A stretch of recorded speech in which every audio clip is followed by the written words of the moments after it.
Hi guys, तो आज हम लोग मेंस रीजनिंग सॉल्व करते हैं जो कि आराम से आपका 4 मार्क्स या 5 मार्क्स का पूछा जा सकता है आपको एसबीआई आईबीपीएस के मेंस एग्जाम में।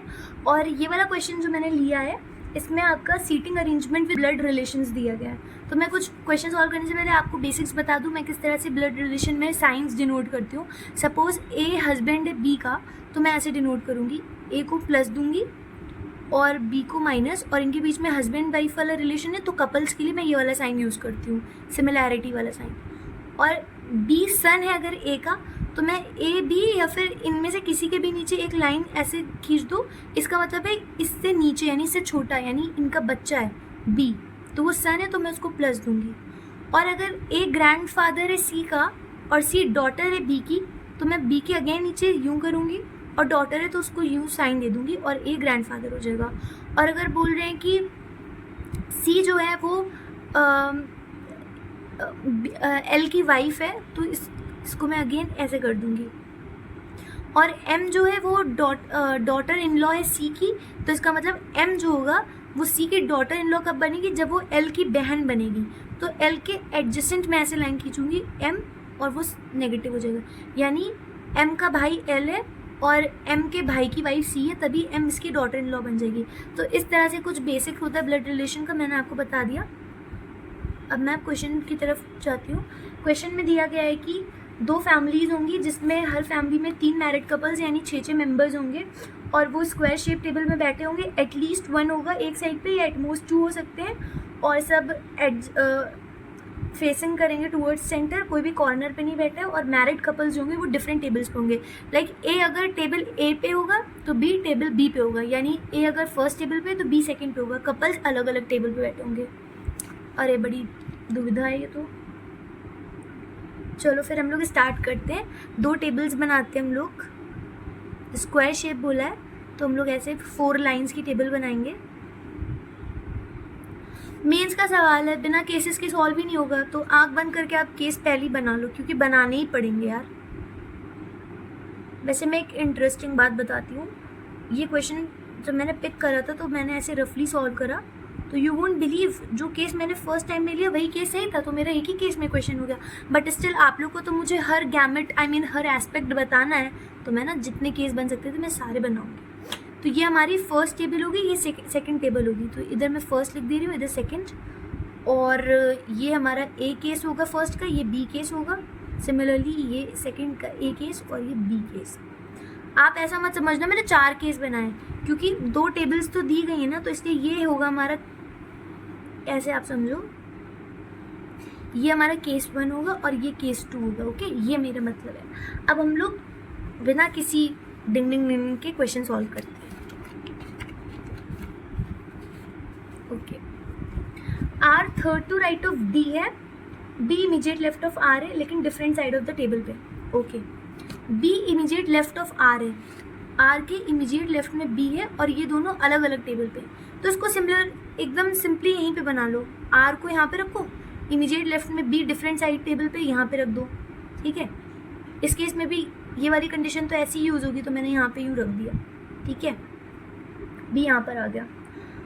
Okay, R third to right of D है। अब आर जो होगा वो डी के थर्ड टू राइट होगा, और बोला क्या गया था कि एटलीस्ट 1 और एटमोस्ट 2 होने चाहिए। ठीक है, R third to right of D है। अगर मैंने डी को यहाँ पे रखा तो इसके राइट साइड अगर मैं देखूँ, तो अगर मैंने डी को यहाँ पे रखा और इसमें 2 हम लोग एटमोस्ट 2 रख सकते हैं ना। सपोज इसमें मैंने 2 रख दिए तो एक तो खुद डी हो गया। अब इसके थर्ड टू राइट आर कब आएगा, जब एक यहाँ पे होगा 1 और फिर बी एक सेकेंड है और आर यहाँ पे, यानी इस टेबल को खाली करना पड़ा, यहाँ पे कोई नहीं आया, तो ये केस हम नहीं कर सकते हैं। ठीक है, अगर मैंने डी को यहाँ पे रखा और एक पर्सन ऑलरेडी मैंने यहाँ पे दिया, तो D R third to right of D कब होगा, फर्स्ट सेकंड और खुद आर थर्ड पे हुआ, तो ये साइड मतलब खाली हो गई और ये केस फिर गलत हुआ। तो हम लोग डी को यहाँ पे रखेंगे अगर, तो हमें एक पर्सन यहाँ पे देना पड़ेगा। तो सपोज मैंने डी को यहाँ पे रख दिया। ठीक है, अब इसके थर्ड टू राइट आर इधर से कैसे होगा, क्योंकि डी जो होगा इधर अगर फेस कर रहा है तो इसका राइट ये होगा ना, तो इसके थर्ड टू राइट आर को कैसे लाना है मुझे, अगर मैं यहाँ पे एक पर्सन और रख दूँ। अब आप देखिएगा, डी के फर्स्ट ये होगा immediate right, second to right and third to right. अब ये केस सही हुआ मेरा। ठीक है, और एक लाइन में दिया गया कि डी की डी का ओनली सन जो होगा वो इमीडिएट लेफ्ट ऑफ डी होगा, सेम साइड पे होगा, यानी डी के इमीडिएट लेफ्ट यहाँ पर जो होगा वो डी का ओनली सन आएगा, ठीक है। यहाँ पे एक कौन आएगा, डी का सन आएगा, ऐसे डिनोट करेंगे, ओके। अब अगर मैं ना यहाँ पर डी को रखती और यहाँ पे मैं एक पर्सन को देती तो फर्स्ट सेकंड थर्ड होता, ये खाली हो जाता, तो ये केस गलत हो जाता। और एक तरह से और गलत हो जाता, अगर डी को यहाँ पे रखा, एक पर्सन यहाँ पे रखा और इमीडिएट लेफ्ट में डी का ओनली सन आता, तो एक साइड पे 3 हो गए, तो हमारी तो कंडीशन ही इनवैलिड होगी। यहाँ पे हमें एटमोस्ट 2 चाहिए, तो हम लोग डी के इधर नहीं रख सकते हैं, ठीक है। अब ये केस हमारा हो गया। सेकेंड केस में हम डी को यहाँ पे रख के देखें, अगर मैंने डी को यहाँ पे रखा तो डी के इमीडिएट लेफ्ट में यहाँ पे तो डी का ओनली सन आएगा यहाँ पर, ठीक है। अब आर थर्ड टू राइट कब होगा, अब यहाँ पे ऑलरेडी 2 हो गए, अब इससे ज़्यादा नहीं हो सकते, यानी अब मुझे अगर बढ़ाना है तो यहाँ पे ही बढ़ा सकती हूँ, यहाँ भी नहीं बढ़ा सकती, यहाँ भी नहीं, क्योंकि ये इमीडिएट लेफ्ट हो रहा है, यानी इनमें कोई नहीं आ सकते इनके बीच। अब जो आएगा वो इस साइड ही आएगा, तो थर्ड कैसे आएगा, अगर ये सेकेंड होगा तभी ये थर्ड होगा, यानी एक यहीं पर आ सकता है जो इमीडिएट राइट होगा, तो एक पर्सन यहाँ पर आएगा। अब अगर हम टोटल देखें इस टेबल में कितने हो गए, 1 2 3 4 5। अब 6th हमारा यहाँ पे हो सकता है, नहीं हो सकता, यहाँ पे हो सकता है, क्योंकि हमें एटलीस्ट 1 तो चाहिए ना, तो ये साइड खाली है तो हम एक पर्सन यहाँ पे देंगे। इस केस में 1 2 3 4 5। अब हमें 6th कहाँ रख सकते हैं, क्या हम यहाँ रख सकते हैं, नहीं रख सकते, क्योंकि आर की इमीडिएट लेफ्ट बी होगा, यहाँ भी नहीं रख सकते। क्या यहाँ रख सकते, नहीं रख सकते, क्योंकि फिर डी के 4 टू राइट आर हो जाएगा, यहाँ भी नहीं, यहाँ पर भी नहीं, इधर भी नहीं, क्योंकि इमीडिएट लेफ्ट है, तो जगह कहाँ बचेगी, यहाँ पे बचेगी, तो 6th पर्सन हम यहाँ पे रखेंगे, ठीक है, इस केस में, ठीक है। तो हमारा ये, आप ये मत समझिएगा ये फर्स्ट टेबल ये सेकंड टेबल, नहीं, ये फर्स्ट केस है और ये सेकंड केस है, और टेबल्स इधर इधर मैंने रखी हैं, ओके। अब हम लोग पढ़ते हैं, डी की डॉटर इन लॉ जो होगी वो इमीडिएट लेफ्ट ऑफ एफ है, सेम साइड पे, एफ के इमीडिएट लेफ्ट में कौन है, डी की डॉटर इन लॉ है, ओके, और ये दोनों सेम साइड पे है।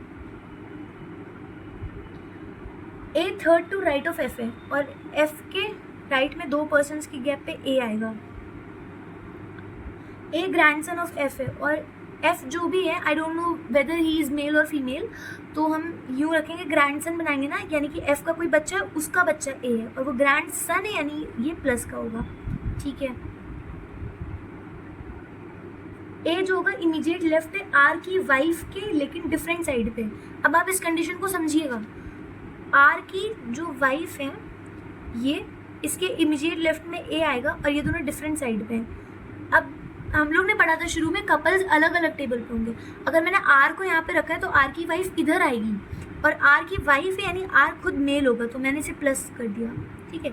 अब आर की वाइफ को मुझे इस टेबल पे रखना है, और उसके इमीडिएट लेफ्ट में मुझे ए को रखना और डिफरेंट साइड पे रखना है। तो जैसे यहाँ पे मैंने करा था ना, डिफरेंट साइड पे होगा और इमीडिएट लेफ्ट में, वैसे ही मैं यहाँ पे कर लेती हूँ। इसको मैं दूंगी आर की वाइफ का नाम, और यहाँ पर भी आर की वाइफ, जो भी वाइफ होगी उसको मैं यहाँ पे लिख दूंगी, ठीक है। और उसके इमीडिएट लेफ्ट में ए होगा, तो ए को यहाँ पे रखना पड़ेगा, और ए जो होगा ग्रैंडसन है तो ए प्लस हो जाएगा, सिमिलरली ए यहाँ पर प्लस हो जाएगा। इसको यहाँ पे लिख दे रहे हैं ए, और इसे यहाँ पे लिख दे रहे हैं बी, ओके। अब क्या बोल रहे हैं, एफ के थर्ड टू राइट ए होगा, ठीक है।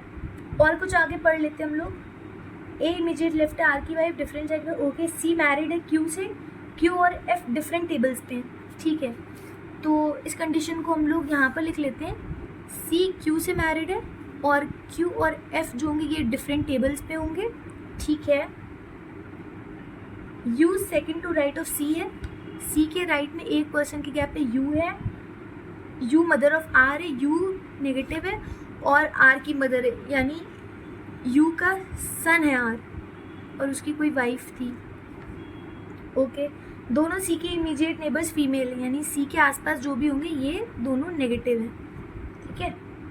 जेंडर क्यू और डी का सेम है, क्यू और डी जो होंगे सेम जेंडर के होंगे, आइदर माइनस माइनस और प्लस प्लस। चलो अभी हम लोग इसको तो बाद में पिक करते हैं, अभी हम लोग पहले तो यहाँ पे देखते हैं, इसको उठाते हैं। डी की डॉटर इन लॉ की बात हो रही है, और डी का ओनली सन यहाँ पर है। ओनली सन का क्या मतलब है, जो डी की डॉटर इन लॉ होगी वो इसी की तो वाइफ होगी, क्योंकि और कोई बेटा ही नहीं है, ठीक है। और आर की वाइफ यहाँ पर है, ठीक है। अब एफ जो होगा, ए जो होगा वो एफ के कहाँ है, थर्ड टू राइट है, ठीक है। अगर मैंने एफ को यहाँ पे रखा और एफ के इमीडिएट लेफ्ट में डी की डॉटर इन लॉ भी आनी है, तो अगर मैंने एफ को यहाँ पे रखा तो एक पर्सन यहाँ पे आना ही पड़ेगा, क्योंकि ये दोनों सेम साइड पे होंगे और इमीडिएट लेफ्ट है यहाँ पे, तो यहाँ पे 2 हो गए, इससे ज़्यादा नहीं हो सकते। अब थर्ड टू राइट कब होगा, जब मैं यहाँ पर 1 2 पर्सन 2 या तो यहाँ पे रखूँ, या तो एक यहाँ पे और एक यहाँ पे, ठीक है। और अगर मैंने एफ को यहाँ पे रखा तो इसके इमीडिएट लेफ्ट में डी की डॉटर इन लॉ यहाँ पे आएगी, और इसके थर्ड टू राइट ए कब आएगा, अब यहाँ पे ऑलरेडी दो लोग हैं, यानी अब इसके यहाँ पे मुझे 2 रखने पड़ जाएंगे, तभी तो इसके यहाँ पर एफ है ना, इसके फर्स्ट सेकंड थर्ड पे आएगा, लेकिन फिर से हमारी कंडीशन इनवैलिड हो जाएगी, यानी हमारा एफ यहीं पे आएगा एनी कॉस्ट, और यहाँ पे नहीं आएगा। तो मैंने ये जगह दी एफ को, और इस केस में भी मैंने ये वाली जगह दी एफ को, और यहाँ पे इमीडिएट लेफ्ट में डी की डॉटर इन लॉ यहाँ पर आएगी, मैं यहाँ पे लिख दे रही हूँ डी की DIL डॉटर इन लॉ, और यहाँ पर भी डी की डॉटर इन लॉ आएगी, ठीक है। ये हो गया। अब इसके थर्ड टू राइट है ना, एफ के थर्ड टू राइट ए है, अगर मैंने यहाँ पर 2 पर्सन रख दिए तो ए जो होगा वो थर्ड टू राइट कैसे होगा, फर्स्ट सेकंड थर्ड। अब यहाँ पे कोई नहीं आ सकता है, 1 2 3 4 5 6 पर्सन हो गए। अब मान लो मैंने यहाँ पे 2 ना रखे, मैंने यहाँ पे एक ही रख दिया, तो मुझे 1 पर्सन यहाँ पे रखना पड़ेगा, तो एफ के तब भी फर्स्ट सेकंड थर्ड पे ए आ गया। देखिए आप, मैंने 2 केसेस बनाए तो दोनों का यूज़ हो गया। तो ये इस तरह से हमने केसेस को वो इसकी इन्फ्रेंस निकाली हमने, ठीक है। अब और क्या कर सकते हैं हम लोग, सी और क्यू जो थे हमारे वो कपल्स थे, ओके। तो यानी अगर सी इधर आया तो क्यू इधर, और क्यू इधर तो सी इधर, इसका ये मतलब है मैंने ये वाली कंडीशन का यूज़ कर लिया है। और आर की जो वाइफ होगी उसके इमीडिएट लेफ्ट में ए होगा, ये भी मैंने यूज़ कर लिया, ओके। अब हम लोग ये कंडीशंस देखते हैं। इन्होंने क्या बोला था, क्यू और एफ डिफरेंट टेबल पे हैं, एफ यहाँ पर है तो क्यू इधर आएगा हमारा कहीं, ये ए केस इधर लिख दे रही हूँ मैं, और ये बी केस इधर लिख दे रही हूँ, ठीक है।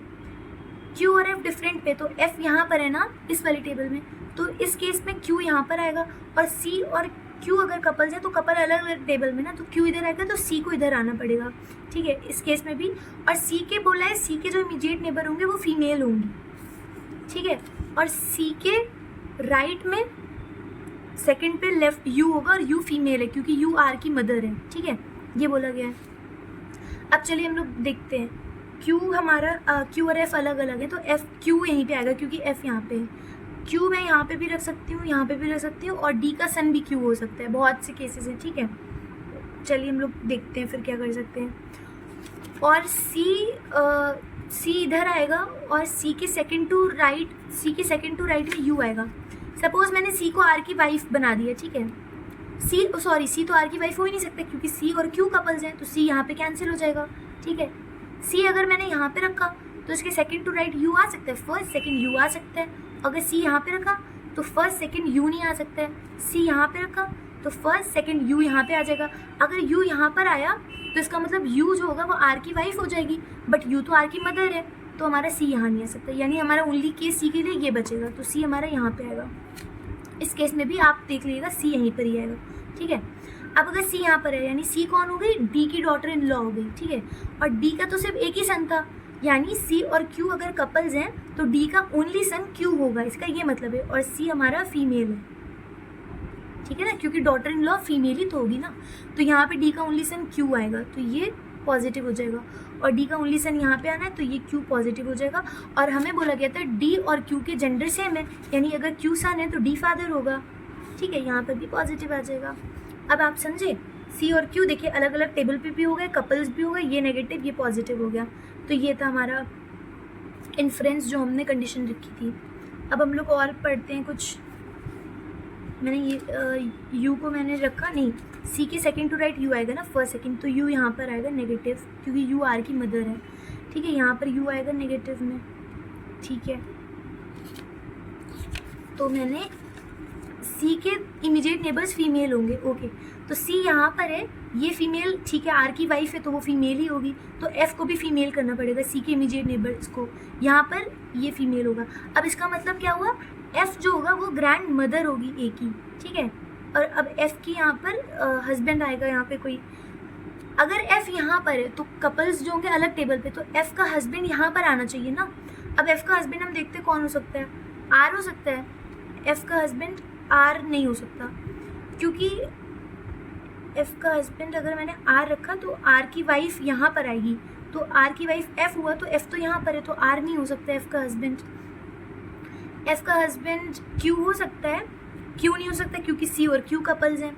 एफ का हस्बैंड डी हो सकता है, ठीक है, हम लोग डी को रख के देख सकते हैं, और बी भी हो सकता है, तो अभी तो हम लोग इसको यूज़ नहीं कर सकते, इसको हम एज इट इज़ रख दे रहे हैं। और कुछ हमारे पास इंफॉर्मेशन, यू आर की मदर है, ये भी हो गया हमारा, ये भी हो गया, ये भी हो गया, ये भी एंड ये भी।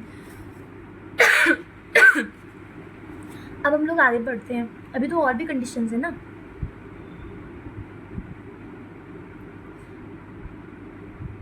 क्यू और डी का one of the immediate neighbours female है, इसका मतलब क्या है, इनके इमीडिएट नेबर्स फीमेल है, यानी यहाँ पर भी फीमेल है और डी का भी एक इमीडिएट नेबर फीमेल है, तो ये भी फीमेल होगा, इसका ये मतलब हुआ है, ठीक है। ई और टी मैरिड कपल है, टी फादर ऑफ एस है, टी और you different side of the table पे है, टी और आर डिफरेंट टेबल्स पे हैं, टी और आर यानी आर यहाँ पे आया तो टी यहाँ पर आएगा। अब टी के लिए या तो ये जगह है या तो ये जगह बची। अब टी और ई कपल्स हैं तो यहाँ पे तो आर का कपल आना है, तो टी हमारा यहीं पे आएगा, ठीक है। और टी जो फादर ऑफ एस है यानी टी मेल है, और इस केस में हमारा टी यहाँ पर आएगा, टी मेल है, ठीक है। तो ई हमारा यहाँ पर आएगा और ई इन केस में यहाँ पे कहीं आएगा, ठीक है। तो मैं यहाँ पर लिख दे रही हूँ टी और ई कपल्स हैं और टी का बच्चा एस है, टी और you different sides of the table पे है। अब देखिए हमारा T and you different sides पे लिए, हमने तो सेम साइड पे कर दिया तो हमारा ये केस कट हो गया, और यहाँ पर टी और यू डिफरेंट साइड पे, ये वाला केस हमारा अभी तक सही है, ठीक है। फिर क्या, टी और आर डिफरेंट टेबल्स पे हो गए, पी एडजेसेंट है ए के ग्रैंडफादर के, लेकिन वो अलोन नहीं अपनी साइड पे, पी ए के ग्रैंडफादर के एडजेसेंट है बट शी डजेंट, शी का मतलब क्या है, पी नेगेटिव है, ठीक है। तो हम लोग एक जगह पे लिख देते हैं पी जो होगी वो नेगेटिव है और वो ए के ग्रैंडफादर के एडजेसेंट है। अब ए का ग्रैंडफादर यहाँ पर जो भी होगा वो इस टेबल में आएगा, इधर कहीं आएगा, क्योंकि एफ वाइफ है तो एफ इधर है, तो एफ का हस्बैंड इधर आएगा जो कि ए का ग्रैंडफादर होगा, उसके एडजेसेंट पी है और वो फीमेल है, ठीक है। अगर मैंने ए का ग्रैंडफादर मैंने आर को अगर रखा तो आर के एडजेसेंट मुझे पी को रखना रहेगा, लेकिन वो अलोन नहीं अपनी साइड पे, तो अब आर के एडजेसेंट बी है, इस साइड पे पी आएगा, लेकिन ये तो अलोन हो जाएगी, तो यानी ये नहीं हो सकता फादर। अगर मैं इस केस को देखूँ तो आर के एडजेसेंट मैं पी को रख सकती हूँ, ठीक है। और आर अगर ए का ग्रैंडफादर हुआ यानी कि आर और एफ, अच्छा हाँ, आर और एफ तो कपल्स हो ही नहीं सकते क्योंकि आर की वाइफ यहाँ पर आएगी और इसके अकॉर्डिंग आर की वाइफ एफ हुई तो वो यहाँ नहीं आ सकती ना। सॉरी ये थोड़ा कन्फ्यूजिंग है बट ऐसे ही इसको सॉल्व करना रहेगा, मुझे समझाना पड़ रहा है इसलिए मैं थोड़ा टाइम ले पा रही हूँ। टी और ई कपल्स हैं, टी यहाँ पर है, ई यहीं पे आएगा। अब ई को मैं कहाँ रख सकती हूँ, डी और क्यू के इमीडिएट नेबर्स जो हैं वो फीमेल होने चाहिए, तो ये भी फीमेल होगी और यहाँ भी फीमेल होगी, ठीक है। अब ई या तो यहाँ पर आएगा या तो ई यहाँ पर आएगा, और पी हमारा बचेगा, पी हम यहाँ पे रख सकते हैं क्या, पी आर की वाइफ हो सकती है। अगर हम पी को यहाँ पे रखेंगे, आर की वाइफ बना देंगे, तो उन्होंने क्या बोला, पी एडजेसेंट है ए के ग्रैंडफादर के। अब ए का ग्रैंडफादर जो होगा वो इस टेबल पे आएगा ना, तो पी एडजेसेंट इधर ही होगा ना ए के ग्रैंडफादर के, तो पी हमारा यहाँ नहीं आ सकता है। अब पी मेरा या तो यहाँ पर आएगा या तो यहाँ पर आएगा, और ई भी या तो यहाँ पे आएगा या तो यहाँ पर आएगा हमारा, ठीक है। कुछ और देखते हैं हम लोग। जेंडर क्यू डी सेम है, one of the immediate neighbour Q D female है, ई और टी मैरिड कपल है, टी फादर ऑफ एस है, टी और you different sides of the table पे हैं, ओके। टी और आर डिफरेंट टेबल्स पे हैं, पी एडजेसेंट है ए के ग्रैंडफादर के, लेकिन वो अपनी साइड पर अलोन नहीं है, ओके। ई भी मुझे यहीं पे रखना पड़ेगा, ठीक है, मुझे बी का जेंडर नहीं पता है। अब हम लोग और क्या कर सकते हैं, आर की वाइफ, ई और टी कपल्स है, सी और क्यू कपल्स है, सी और क्यू है, ई और टी है, ठीक है। डी और एफ मैंने शायद लिखा था कहीं पे ना, डी और एफ के हमारे कपल्स हो सकते हैं।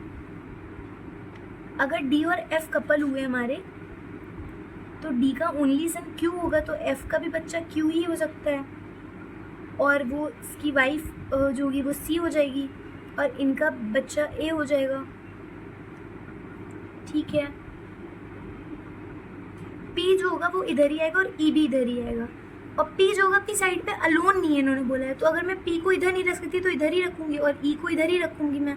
और इस केस में पी अपनी साइड पे अलोन नहीं होगा तो पी मेरा यहाँ पर आएगा और ई यहाँ पर आ जाएगा। जितना तो समझ आ गया, ठीक है। अब इन्होंने क्या बोला है, पी एडजेसेंट है ए के ग्रैंडफादर के, ठीक है।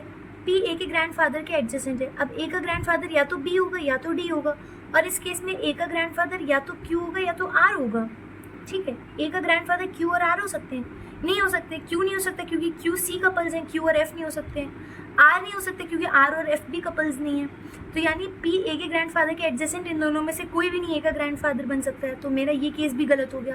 अब यहाँ पर पी ए के ग्रैंडफादर के एडजेसेंट है, तो पी के एडजेसेंट या तो बी है या तो डी है। अगर मैंने डी को ए का ग्रैंडफादर बनाया तो डी जो होगा वो एफ का हस्बैंड हो जाएगा, ठीक है। अब डी का ओनली सन क्यू है और उसकी वाइफ सी है, ठीक है, ये बनेगा। अब ए मेरा यहाँ पर है तो ए की जो वाइफ होगी वो इधर आनी चाहिए, वो या तो बी होगा या तो पी होगा। अगर मैंने बी को नेगेटिव साइन दे दिया, मान लो बी जो है वो ए की वाइफ हो गया, तो यहाँ पर सी का हस्बैंड क्यू बैठा हुआ है, एफ के हस्बैंड अगर मैंने डी दिए तो वो भी चलेगा इस केस के अकॉर्डिंग। यू की वाइफ जो होगी वो फिर कौन होगी, यू का हस्बैंड मुझे चाहिए। यू का हस्बैंड कौन हो सकता है, आर नहीं हो सकता क्योंकि आर की वाइफ को यहाँ पे बिठाना है, ठीक है। यू का हस्बैंड ई नहीं हो सकता क्योंकि वो नेगेटिव है। यू का हस्बैंड मुझे फिर बी को बी नहीं दे सकती हूँ क्योंकि ए और बी मैंने कपल्स बनाए, ठीक है। तो फिर यू का हस्बैंड मुझे नहीं मिलेगा। तो अगर ए की वाइफ पी हो गई, अगर ए की वाइफ पी है तो सी का हस्बैंड क्यू है, एफ के हस्बैंड डी है और टी के हस्बैंड टी की वाइफ ई है, तो फिर यू के हस्बैंड बी हो सकते हैं हमारे, ठीक है। और एस खाली बच रहा है अगर, तो एस के लिए यहाँ पे तो कोई जगह नहीं, तो एस यहाँ पर आएगा, तो आर की वाइफ जो होगी वो एस होगी, इससे ये पता चल रहा है, ठीक है। इसका मतलब क्या है कि मुझे ए की वाइफ जो होगी वो पी को बनाना पड़ेगा। बी को बनाया तो यू का कोई हस्बैंड नहीं बचेगा, यहाँ पे दो लोग माइनस हो जाएंगे ना, तो एक प्लस भी चाहिए, यानी ए जो होगा उसकी वाइफ हुई पी और यू का हस्बैंड हुआ बी, इसका ये मतलब निकल रहा है, ठीक है। तो हम लोग सारे बना देते हैं, यहाँ पे सारा रिलेशन लिख देते हैं। ए की वाइफ यानी ए प्लस होगा पी माइनस, आर जो होगा वो हस्बैंड होगा एस का, सी जो है वो वाइफ है क्यू की, डी जो होगा वो हस्बैंड होगा एफ का, और एक हमारा कौन बचता है बी, यू और बी। यू जो होगी वो वाइफ होगी बी की। देखिए कितना ज़्यादा टाइम कंज्यूमिंग था ये वाला हमारा क्वेश्चन, मतलब इसमें आप आराम से कंफ्यूज हो सकते हैं। अगर एग्ज़ाम में ऐसा क्वेश्चन आएगा, अनटिल एंड अनलेस मेरी प्रैक्टिस हो, मैं क्वेश्चन को पिक भी नहीं करूँगी। तो आप लोग देख सकते हैं ना कितना ज़्यादा परप्लेक्सिंग क्वेश्चन था, but still we manage to solve it. Okay, आप लोग भी इसको 2-3 बार ट्राई करिएगा, हो सकता है आप लोग को एक ईजी या फिर बहुत ही केसेस कटिंग आपको कोई तरीका पता चल जाए। So thanks for watching my video guys, bye bye.